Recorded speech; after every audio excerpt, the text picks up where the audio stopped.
दोस्तों, आज के इस वीडियो में हम देखने वाले हैं कि ऑप्शन मार्केट क्या है। पिछले एक वीडियो में हमने देखा कि डेरिवेटिव मार्केट और फ्यूचर मार्केट क्या है। मैं आपसे अनुरोध करूंगा कि अगर आपने वो वीडियो नहीं देखी तो पहले वो वीडियो देखें। उसकी लिंक मैंने डिस्क्रिप्शन में दे दी है। ऊपर राइट साइड में भी आप उसकी लिंक देख सकते हैं। दोस्तों, अगर आप किसी अच्छे एक्सपर्ट की सलाह लेके ऑप्शन मार्केट का यूज करते हैं तो आप बहुत सारा प्रॉफिट कमा सकते हैं। लेकिन उसका दूसरा साइड भी है।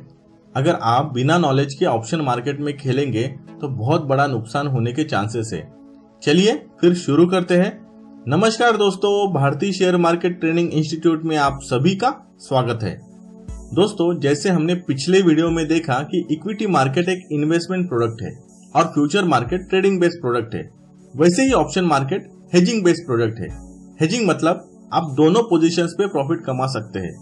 सादे शब्दों में कहूँ तो जब मार्केट ऊपर जाता है तब भी आप प्रॉफिट कमा सकते हैं और मार्केट डाउन होता है तब भी आप प्रॉफिट कमा सकते हैं।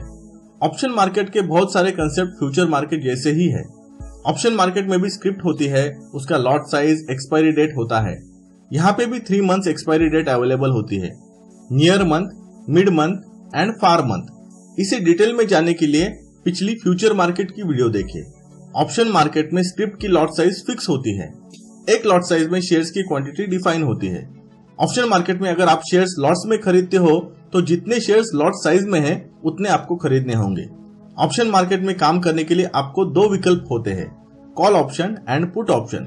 अगर आपका किसी स्टॉक को लेकर बुलिश व्यू है, दोस्तों बुलिश टर्म को शेयर मार्केट में तेजी कहते हैं। मतलब शेयर मार्केट में अगर तेजी है तो आप कॉल ऑप्शन बाय कर सकते हैं। और किसी स्टॉक को लेकर आपका बियरिश व्यू है, बियरिश मतलब मंदी, यानी मार्केट डाउन होगा ऐसा लगता है, तो आपको पुट ऑप्शन बाय करना चाहिए। दोस्तों, कॉल और पुट ऑप्शन एक बड़ा ही डिटेल टॉपिक है, उसे हम किसी और वीडियो में समझेंगे। लेकिन अभी ऑप्शन मार्केट समझने के लिए एक उदाहरण देखते हैं। महेश और अमोल 2 दोस्त होते हैं। अमोल के पास 20 एकड़ जमीन होती है और उसे 1 एकड़ जमीन बेचनी है। उसी समय महेश को भी 1 एकड़ जमीन अपने लिए खरीदनी है।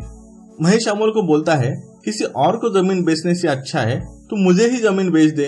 अमोल भी राजी हो जाता है। उस 1 एकड़ जमीन की कीमत मार्केट के हिसाब से 50 लाख होती है। महेश 50 लाख में जमीन खरीदने के लिए तैयार हो जाता है, लेकिन महेश के पास तुरंत देने के लिए पैसे नहीं होते। अब दोनों में 1 महीने का कॉन्ट्रैक्ट होता है। ऐसा मान लेते हैं कि कॉन्ट्रैक्ट 1 अप्रैल से 30 अप्रैल तक होता है। महेश उसे 5 लाख रुपए टोकन अमाउंट देके एक रिसिप्ट बनाता है।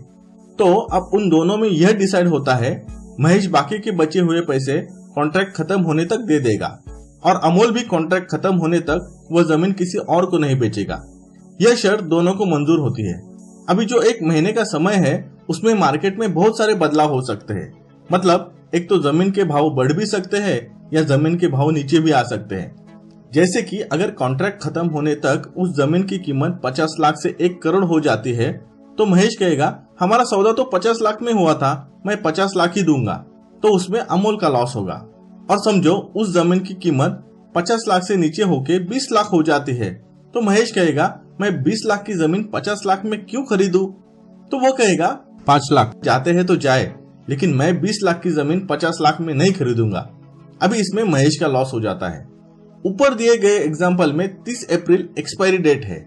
जमीन शेयर्स है, 50 लाख शेयर्स की प्राइस है, 5 लाख की जो रिसिप्ट है वह प्रीमियम है और 1 एकड़ क्वांटिटी है।